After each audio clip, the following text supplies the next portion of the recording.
Hello guys, अस्सलाम वालेकुम। आप देख रहे हैं सीख लो यूट्यूब चैनल और मैं हूं आपका दोस्त मोहम्मद हमजा। तो गाइस, इस वीडियो में हम सीखेंगे एनसैड्स के बारे में। NSAID means non steroidal anti inflammatory drugs. तो गाइस, एनसैड का यूज हमारी जिंदगी में काफी आम है। अगर हमें बुखार हो जाए तो बुखार के लिए जो ड्रग्स हम यूज करते हैं, जो मेडिसिन हम यूज करते हैं, वो ज्यादातर एनसैड्स होती हैं। अगर कोई पेन हो रही हो तो पेन किलर के तौर पे हम एनसैड को यूज करते हैं। और अगर कोई इन्फ्लेमेटरी डिसीज हो जाए, कोई इन्फ्लेमेशन हो जाए, तो एंटी इन्फ्लेमेटरी ड्रग्स के तौर पे भी हम एनसैड्स को ही यूज करते हैं। तो this is the most important topic. तो गाइस, सबसे पहले हम एनसैड्स की क्लासिफिकेशन करेंगे, यानी इसमें कौन कौन सी ड्रग्स आती हैं। तो गाइज, इस वीडियो में मैंने ज्यादातर एक्रोनिम मेथड ऑफ मेमोराइजेशन को यूज किया है।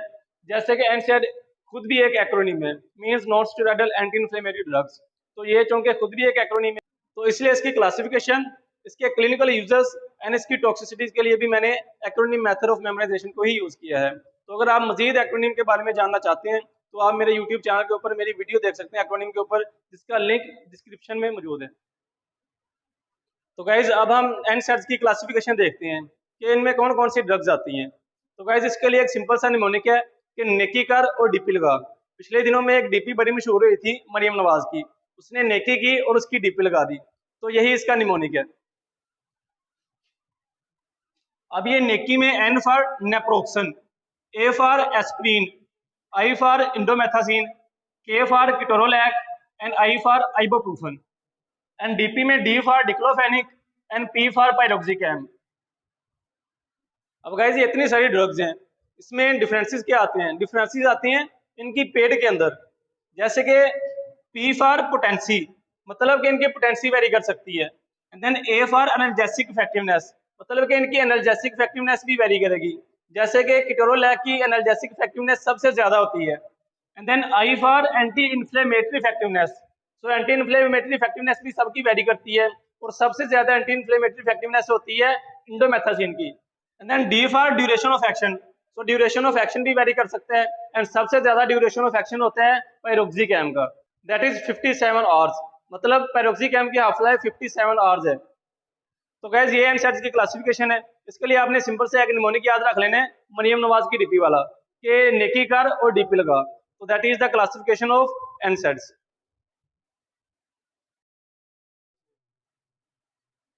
तो गाइस, अब हम एनसैड्स का मैकेनिज्म ऑफ एक्शन देखेंगे। तो गाइस, फर्स्ट ऑफ ऑल, जब भी कोई स्टिमुलस मिलेगा सेल मेम्ब्रेन को, यानी कि कोई इंजरी आएगी, तो मेम्ब्रेन के ऊपर लिपिड्स होते हैं, फास्फोलिपिड्स। उनके ऊपर फास्फोलाइपेज A2 एंजाइम एक्ट करेगा और वहां से एराकिडोनिक एसिड को रिमूव करवाएगा। अब ये जो एराकिडोनिक एसिड होता है, इसके ऊपर दो पाथवेज एक्ट कर सकते हैं। Number one is the lipoxygenase pathway, जिसके थ्रू ल्यूकोट्राइन्स बनती हैं। And second one is the cyclooxygenase pathway. अब ये जो साइक्लोऑक्सीजनेज पाथवे होता है, इनके थ्रू प्रोस्टाग्लैंडिन्स बनती हैं, थ्रोम्बोक्सेन बनता है, एंड प्रोस्टासाइक्लिन्स बनती हैं। गाइस, ये साइक्लोऑक्सीजनेज टू फॉर्म्स में एग्जिस्ट करता है, COX 1 enzyme and COX 2 enzyme. COX 1 enzyme mainly non inflammatory cells में पाया जाता है, and COX 2 enzyme mainly inflammatory cells में पाया जाता है, जैसे कि न्यूट्रोफिल्स एंड लिम्फोसाइट्स वगैरह। तो गाइस, बेसिकली एनसैड्स क्या करते हैं? एनसैड्स साइक्लोऑक्सीजनेज एंजाइम को इनहिबिट कर देते हैं। जब साइक्लोऑक्सीजनेज एंजाइम इनहिबिट हो जाएगा तो साइक्लोऑक्सीजनेज पाथवे इनहिबिट हो जाएगा। मतलब कि हमारे पास प्रोस्टाग्लैंडिन्स की प्रोडक्शन ही नहीं होगी। प्रोस्टाग्लैंडिन्स इन्फ्लेमेशन में रोल प्ले करती हैं, तो जब प्रोस्टाग्लैंडिन की प्रोडक्शन कम हो जाएगी तो इन्फ्लेमेशन भी कम हो जाएगी।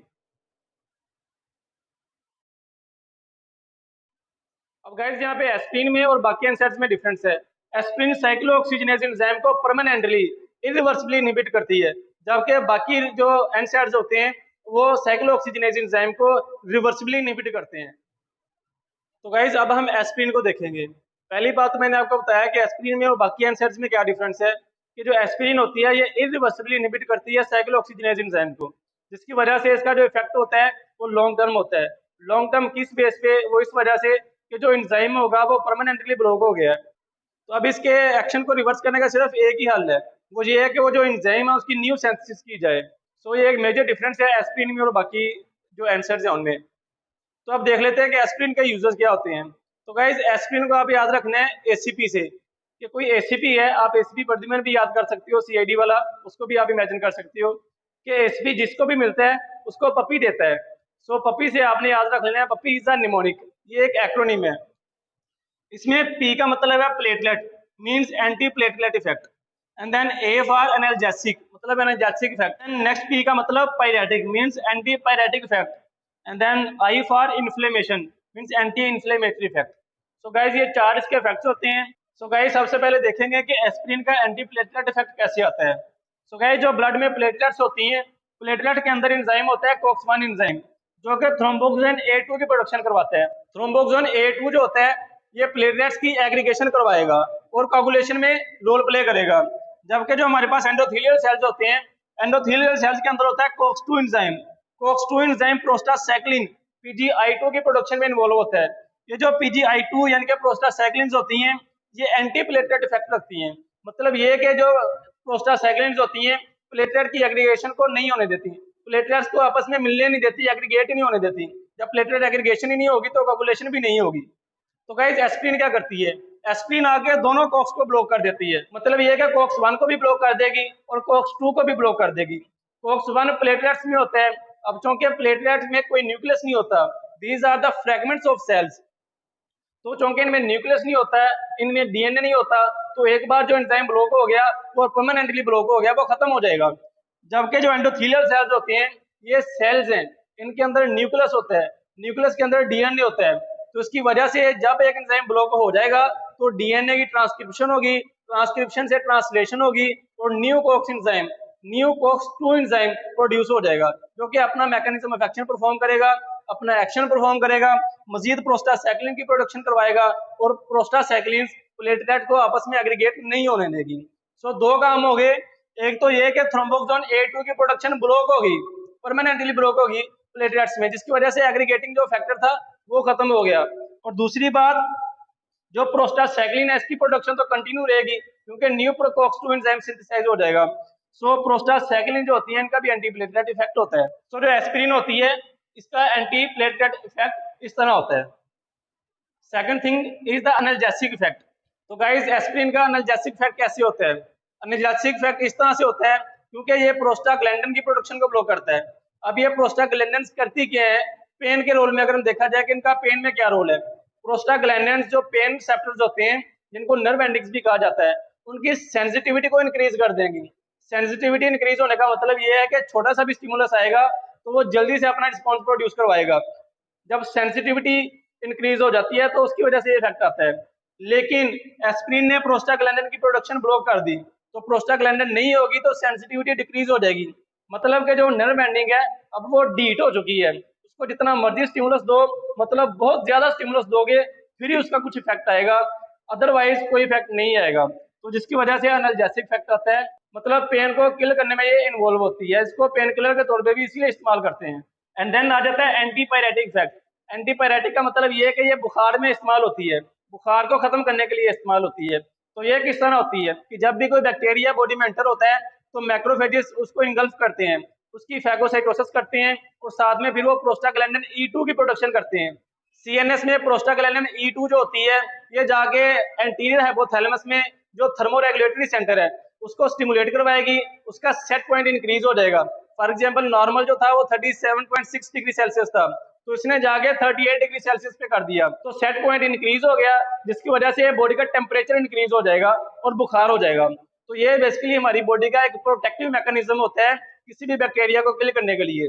तो एस्पिरिन क्या करेगी, एस्पिरिन प्रोस्टाग्लैंडिन E2 की प्रोडक्शन को खत्म कर देगी, जिसकी वजह से जो सेट पॉइंट है वो दोबारा फिर से नॉर्मल पे आ जाएगा, यानी कि 37.6 डिग्री सेल्सियस पे आ जाएगा और बुखार खत्म हो जाएगा। सो इसीलिए जो एस्पिरिन है ये एंटीपायरेटिक के तौर पे भी यूज होती है, मतलब बुखार को खत्म करने के लिए भी इसको इस्तेमाल किया जाता है। And then next point is anti inflammatory effect. Aspirin anti inflammatory drug के तौर पे भी इस्तेमाल होती है। क्या रीजन है? रीजन ये है कि ये प्रोस्टाग्लैंडिन की प्रोडक्शन को भी ब्लॉक कर देंगी। अब प्रोस्टाग्लैंडिन जो होती है वो इन्फ्लेमेशन में रोल प्ले करती हैं, प्रोस्टाग्लैंडिन नहीं होगी तो इन्फ्लेमेशन नहीं होगी, तो इसीलिए इसको एंटी इन्फ्लेमेटरी ड्रग के तौर पे भी इस्तेमाल करते हैं। अब गाइस यहाँ पे एक बहुत ही इंपॉर्टेंट पॉइंट है, वो ये है कि जितने भी एस्पिरिन के यूजर्स हैं यानी कि पपी, मतलब anti platelet effect, analgesic effect, antipyretic effect and anti inflammatory effect, ये डोज डिपेंडेंट होते हैं। मतलब कि डोज के ऊपर डिपेंड करते हैं कि आपने कितनी डोज देनी है, जितनी डोज देंगे उसी लिहाज से उसका इफेक्ट आएगा।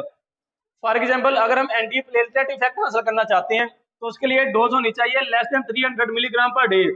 And next thing is analgesic and antipyretic effect हासिल करने के लिए जो डोज है that is between 300 milligram to 2400 milligram per day, मतलब 300 से लेके 2400 मिलीग्राम पर डे अगर डोज होगी तो इसको हम यूज कर सकते हैं एनाल्जेसिक के तौर पे और एंटीपायरेटिक के तौर पर। And then next point is anti inflammatory effect.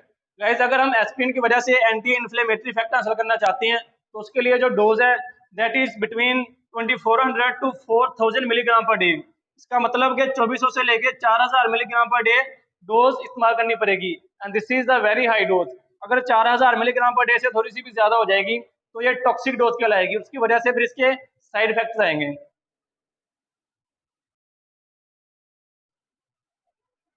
तो गाइज अब हम देखेंगे कि एस्पिरिन की वजह से कौन कौन सी टॉक्सिसिटीज प्रोड्यूस होती हैं। तो गाइज जैसा कि आपको पता है कि नेकीकार और डिपिल का बाजी ने डिपिल गाई थी मरियम नवाज ने नेकी करके, तो सब ने बाजी को बड़ा बुरा भला कहा कि बाजी शर्म करो, इस डीपी को रिमूव करो। तो गाइज यही हमारा निमोनिक है, इसमें आप बाजी शर्म करो और डीपी को रिमूव करो। सो बाजी में सिर्फ आपने बी लेना है और जी लेना है। बी फॉर ब्लड, ब्लड में ये ब्लीडिंग टाइम को इंक्रीज करवा देगी। Then G, G for GIT. Guys GIT में प्रोस्टाग्लैंडिन E1 प्रोड्यूस होती है जो कि गैस्ट्रो प्रोटेक्टिव होती है, मतलब ये स्टोमिक के म्यूकोजा को प्रोटेक्ट करती है। वो कैसे प्रोटेक्ट करती है? ये बाइकार्बोनेट और म्यूकस की प्रोडक्शन को इंक्रीज करवाएगी और साथ ही HCl की प्रोडक्शन को यानी कि HCl की सेक्रेशन को कम करवा देगी। तो इस तरह ये जीआईटी को प्रोटेक्ट करती है, स्टोमिक को प्रोटेक्ट करती है। लेकिन एस्पिरिन की वजह से प्रोस्टाग्लैंडिन E1 की प्रोडक्शन खत्म हो जाएगी। ये प्रोस्टाग्लैंडिन E1 की प्रोडक्शन बंद होगी तो उसकी वजह से जीआईटी के ऊपर जो प्रोटेक्टिव कवर था वो खत्म हो जाएगा, जिसकी वजह से स्टोमिक में अल्सरेशन के चांसेस बढ़ जाएंगे और जीआई ब्लीडिंग के चांसेस भी बढ़ जाएंगे। देन गाइस शर्म में एस फॉर सैलिसिलिज्म। सैलिसिलिज्म में बेसिकली वर्टाइगो होता है, टिनाइटस होता है एंड हियरिंग डिक्रीज हो जाती है। So this is the first sign of aspirin toxicity. Then H का मतलब दो है, एक तो ये होता है कि इसकी वजह से हाइपरथर्मिया हो जाता है एंड सेकंड थिंग इज इसकी वजह से हाइपर सेंसिटिविटी हो जाती है। गैस हम पहले बात कर चुके हैं कि जो रेकिडोनिक एसिड होता है इसके दो पाथवे चलते हैं। Number one is the cyclooxygenase pathway and second thing is the lipoxygenase pathway. Cyclooxygenase pathway बंद हो जाएगा तो ल्यूकोट्राइन की प्रोडक्शन ज्यादा हो जाएगी due to enhanced activity of lipoxygenase pathway. तो जो ल्यूकोट्राइन्स होती हैं ये रेस्पिरेटरी सिस्टम में एस्थमा की सिम्टम्स को एग्रीवेट करती हैं। So A for asthma. तो जो शर्म में आर है इससे आपने याद रख लेना है आर आर आर। तो जो आर आर आर है आपको पता है साउथ इंडियन बेस्ट मूवी है जो कि अभी रिसेंटली रिलीज भी हुई थी। सो इसमें पहले आर का मतलब है रेज सिंड्रोम। तो गाइज अगर किसी बच्चे में वायरल इन्फेक्शन हो जाए और उसको आप एस्पिरिन दे दो तो उसकी वजह से लिवर डैमेज हो जाता है। अब लिवर बेसिकली अमोनिया को यूरिया में कन्वर्ट करता है, तो लिवर डैमेज होगा तो उसकी वजह से अमोनिया का लेवल बढ़ जाएगा, उसकी वजह से इंसेफेलोपैथी हो जाएगी। So this is the Reye syndrome. So इसीलिए गाइज अगर बच्चों को वायरल इन्फेक्शन की वजह से फीवर हो जाए तो उनमें एस्पिरिन नहीं देनी। And then second R for renal. तो गाइज रीनल में आपको पता है प्रोस्टाग्लैंडिन E2 एंड प्रोस्टासाइक्लिन जो होती हैं इनके प्रोटेक्टिव रोल्स होते हैं। ये efferent arterioles and efferent arterioles उनकी वैसोडाइलेशन करवाती हैं और जीएफआर की मॉड्यूलेशन में रोल प्ले करती हैं। तो एस्पिरिन की वजह से प्रोस्टाग्लैंडिन्स एंड प्रोस्टासाइक्लिन की प्रोडक्शन बंद हो जाएगी जिसकी वजह से एफिकेसी ऑफ डायूरेसिस कम हो जाएगी। सो उसकी वजह से गाइस इंटरस्टिशियल नेफ्राइटिस के चांसेस बढ़ जाते हैं। एंड देन लास्ट आर का मतलब है कि रेस्पिरेटरी। तो गाइस रेस्पिरेटरी सिस्टम में इसका क्या इफेक्ट होता है? तो रेस्पिरेटरी सिस्टम में अगर तो हाई डोज होगी तो हाई डोज की वजह से जाके रेस्पिरेटरी सेंटर को स्टिमुलेट करवाएगी, ज्यादा ब्रीदिंग होगी मतलब ओवर वेंटिलेशन हो जाएगी, हाइपर वेंटिलेशन होगी तो उसकी वजह से अल्कलोसिस हो जाएगी, रेस्पिरेटरी अल्कलोसिस हो जाएगी। एंड देन अगर एस्पिरिन की टॉक्सिक डोज हो तो उसकी वजह से रेस्पिरेटरी सेंटर को पैरालाइज करवा देती है, रेस्पिरेटरी सेंटर की पैरालिसिस हो जाएगी, मतलब रेस्पिरेटरी सेंटर इनहिबिट हो गया। रेस्पिरेटरी सेंटर इनहिबिट होगा तो उसकी वजह से वेंटिलेशन कम हो जाएगी, वेंटिलेशन कम होगी तो उसकी वजह से CO2 अकोमुलेट करेगी तो इससे बन जाएगा respiratory acidosis. And third thing जो मैंने अभी आपको बताया कि जो एस्पिरिन होती है लाइपोऑक्सीजनेस पाथवे को ज्यादा कर देती है, उसकी वजह से ल्यूकोट्राइन की प्रोडक्शन ज्यादा हो जाती है। तो ल्यूकोट्राइन जो होती हैं ये ब्रोंको कंस्ट्रिक्शन में इन्वॉल्व होती हैं, तो उसकी वजह से ब्रोंको कंस्ट्रिक्शन होगी। एंड देन गाइस ये जो ए है इसका मतलब कुछ नहीं है। एंड फाइनली जो एम है, एम का मतलब है मेटाबॉलिक एसिडोसिस। एंड डीपी में डी का मतलब है डिहाइड्रेशन, जो एस्पिरिन होती है डिहाइड्रेशन भी काज करवाएगी। And then finally P, P for pregnancy. Guys aspirin को कभी भी प्रेगनेंसी में नहीं देना, स्पेशली आफ्टर 20 वीक्स, क्योंकि 20 वीक्स के बाद ये फीटस में एमनियोटिक फ्लूइड की प्रोडक्शन को कम करवा देती है। सो इसीलिए it is not recommended in pregnancy. So guys these are the toxicities of aspirin. इसमें सिंपली आपने निमोनिक याद रखना है कि बाजी शर्म करो और डीपी को रिमूव करो। तो यही हमारा निमोनिक है for the toxicities of aspirin.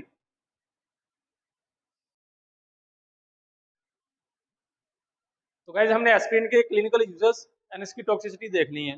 अब हम एस्पिरिन के अलावा जो अदर एनसेड्स हैं उनके हम यूजेस देखेंगे एंड साथ में उसकी टॉक्सिसिटी देखेंगे। तो गाइस इसके लिए आपने सिंपल एक निमोनिक याद रखना है कि गोरे की डिपी। तो जैसे कि पीछे हमने टॉक्सिसिटीज में बात की थी एस्पिरिन की टॉक्सिसिटीज में कि सब ने कहा कि बाजी शर्म करो अपनी डीपी रिमूव करो, तो बाजी ने वो डीपी रिमूव कर दी नेकी वाली। अब बाजी ने घोड़े की डीपी लगा ली और बाद में सबसे कहा कि चलो अब घर जाके आराम करो। तो गाइस यही हमारा निमोनिक है फॉर अदर एनसेड्स। इसमें इसकी टॉक्सिसिटीज भी हो जाएंगी एंड क्लिनिकल यूजेस भी हो जाएंगे। सो बाजी ने क्या किया, उन्होंने एक घोड़े की डीपी लगा ली।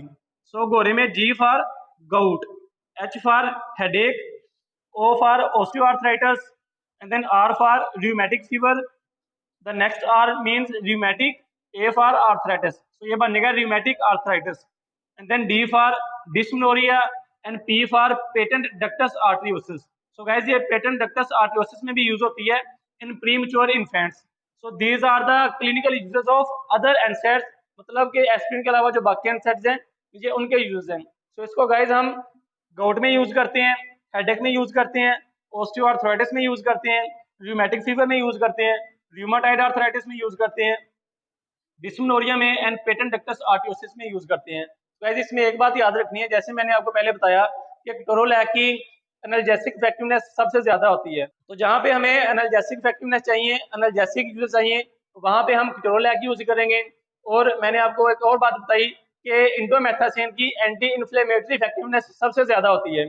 तो इसका मतलब जितनी भी इनमें से इन्फ्लेमेटरी डिसीजेज हैं जैसे कि गाउट हो गया, रूमेटिक आर्थराइटिस हो गया, ऑस्टियोआर्थराइटिस वगैरह हो गया, यहाँ पे हम इंडोमेथासिन को यूज करेंगे। एंड जो पेटेंट डक्टस आर्टियोसिस है इन pre mature infants, patent ductus आर्टियोसिस के ट्रीटमेंट के लिए भी हम इंडोमेथासिन को ही यूज करते हैं। So these are the uses of other NSAIDs. And then इसकी टॉक्सिसिटीज की अगर बात करें तो जैसे कि बाजी ने कहा कि अब मैंने घोड़े की टिप लगा ली है, अब आप सब घर जाओ। तो घर में जी फॉर जीआई अपसेट, मतलब कि इसमें जीआई अपसेट होगा, गैस्ट्रोइंटेस्टाइनल अपसेट होगा। And then H for haematological reaction. तो गैस इंडोमेथासिन के यूज की वजह से हिमेटोलॉजिकल रिएक्शन होते हैं, मतलब ये ब्लड रिलेटेड डिसऑर्डर है। And then R for renal damage. तो गैस जैसे कि एस्पिरिन रीनल को डैमेज करती है प्रोस्टाग्लैंडिन या प्रोस्टासाइक्लिन की प्रोडक्शन को इनहिबिट करके, इसी तरह जो अदर एनसेड्स हैं वो भी रीनल डैमेज करवाएंगे, इसी तरह जीआई अपसेट करेंगे एंड देन हिमेटोलॉजिकल रिएक्शन होते हैं। So these are the toxicities of other NSAIDs and these are the clinical uses of other NSAIDs.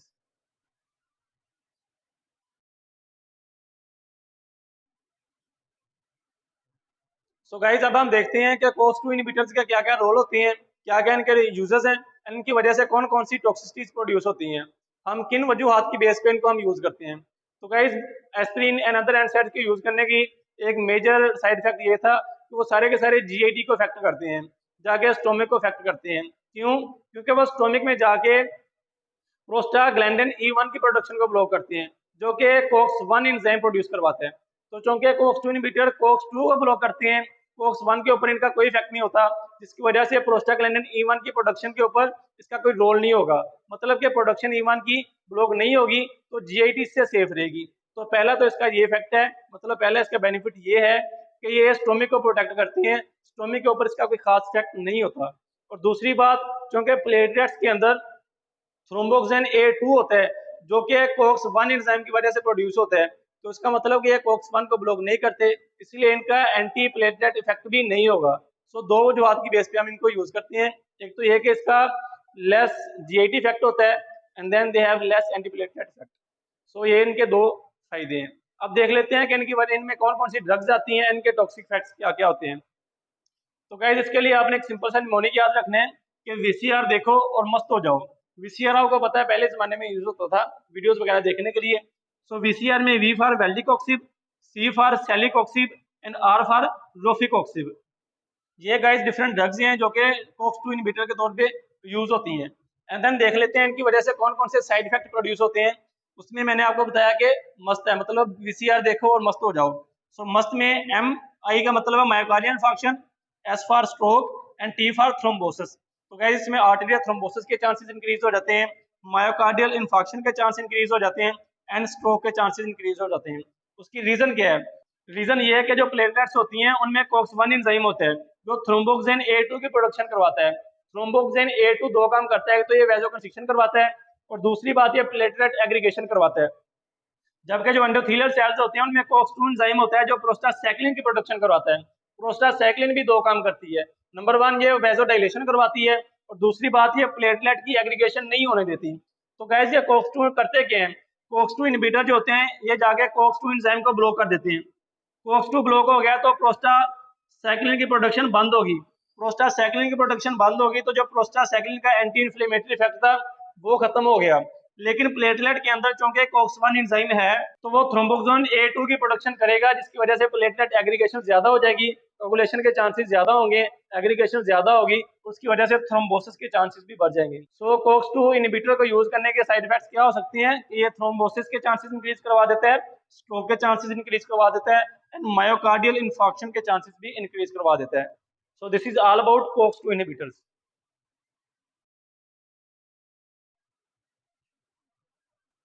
So guys अब हम देखते हैं कि एसिटामिनोफेन के क्या क्या यूजेस हैं, इनकी वजह से कौन कौन सी टॉक्सिसिटीज प्रोड्यूस होती हैं एंड किस वजह से हम इसको यूज करते हैं। तो सबसे पहले आपको मैं बता दूं कि एसिटामिनोफेन में एक तो फेनेंसिटीन आ जाती है एंड दूसरा पैरासीटामोल आ जाता है। पैरासीटामोल पैनाडोल जिसको हम आमतौर पे कहते हैं, जो कि हम अगर बुखार हो जाए तो हम पैनाडोल ले लेते हैं, अगर पेन हो रही हो, सर में दर्द हो तो पैनाडोल ले लेते हैं। तो ये हम क्यों लेते हैं पैनाडोल इन कंडीशंस में? उसकी रीजन है। उसकी रीजन क्या है कि जो एसिटामिनोफेन होती हैं ये एनर्जेसिक इफेक्ट करती हैं एंड एंटीपायरेटिक इफेक्ट करती हैं। सिर्फ इनके ये दो इफेक्ट्स हैं, एक ये एनर्जेसिक इफेक्ट है मतलब ये पेन किलर के तौर पे यूज होती हैं एंड दूसरी एंटीपायरेटिक इनका इफेक्ट होता है, ये बुखार के लिए भी हम इसको यूज करते हैं। अगर बुखार हो जाए तो उसमें भी हम पैनाडोल यानी कि एसिटामिनोफेन यूज करते हैं। रीजन क्या होती है? रीजन ये होती है कि जो पेरिफेरी में COX-1 COX-2 एंजाइम्स पड़े होते हैं ये उनको इनहिबिट नहीं करती, उनके ऊपर इसका कोई इफेक्ट नहीं होता। लेकिन CNS के अंदर COX-3 एंजाइम होता है जो कि प्रोस्टाग्लैंडिन्स प्रोड्यूस करवाता है, जो पायरेक्सिया करवाती है मतलब बुखार में रोल प्ले करती हैं एंड पेन में पेन स्टिमुलेशन में रोल प्ले करती हैं। तो एसिटामिनोफेन क्या करती हैं? Acetaminophen inhibit COX-3 enzyme.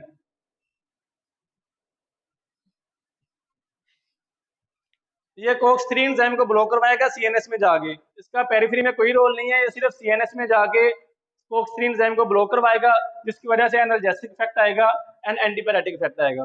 तो गाइस इसका एक मेजर रोल क्या है, मेजर यूज क्या है?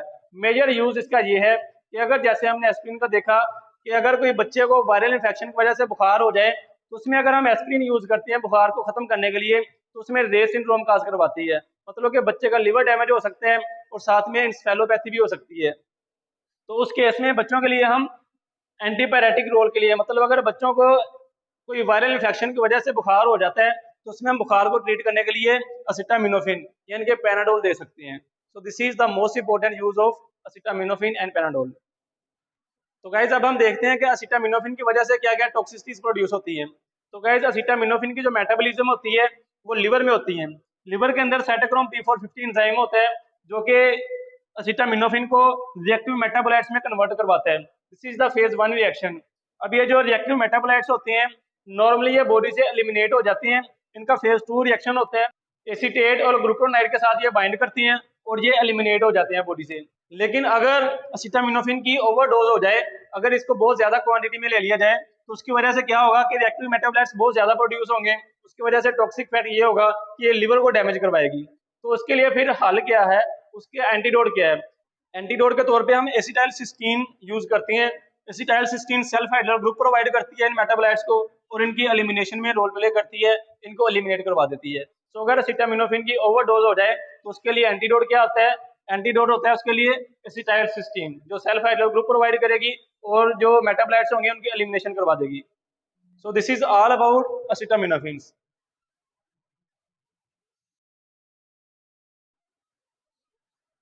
तो गाइज ये थे एनसेड्स। एनसेड्स में आपने एक सिंपल सी स्टोरी याद रखनी है जिसमें सारे के सारे निमोनिक्स कवर हो जाएंगे। तो मरियम नवाज ने एक डीपी लगाई थी जो कि नेकीकार और डीपी लगा, तो ये इसकी क्लासिफिकेशन है। डिफरेंस क्या आता है? इनकी पेट में डिफरेंस आता है। फिर हमने एस्पिरिन की बात की, एस्पिरिन को आपने याद रखना है एसीपी से। एसीपी जिसको भी देखता है उसको पप्पी दे देता है, तो ये जो पप्पी था ये इसका क्लिनिकल यूजर्स थे एस्पिरिन के। और आपको पता है इसके जो इफेक्ट्स होते हैं वो डोज डिपेंडेंट होते हैं। एंड देन उसके बाद हमने बात की एस्पिरिन के एडवर्स इफेक्ट्स की। वो क्या था, वही मरियम नवाज वाली जो कहानी थी उसको कंटिन्यू करेंगे कि मरियम नवाज ने क्या किया कि नेकी कार और डीपी लगा, मतलब डीपी लगा ली, तो सबने कहा कि बाजी शर्म करो, डीपी को रिमूव करो। फिर उसके बाद हमने देखा कि जो अदर एनसेड्स हैं उनके क्लिनिकल यूज क्या होते हैं, तो हमने इसी को कंटिन्यू किया कि बाजी ने वो डीपी रिमूव की और उसकी जगह पे एक घोड़े की डीपी लगा दी और सबको कहा कि चलो आप घर जाओ और जाके आराम करो।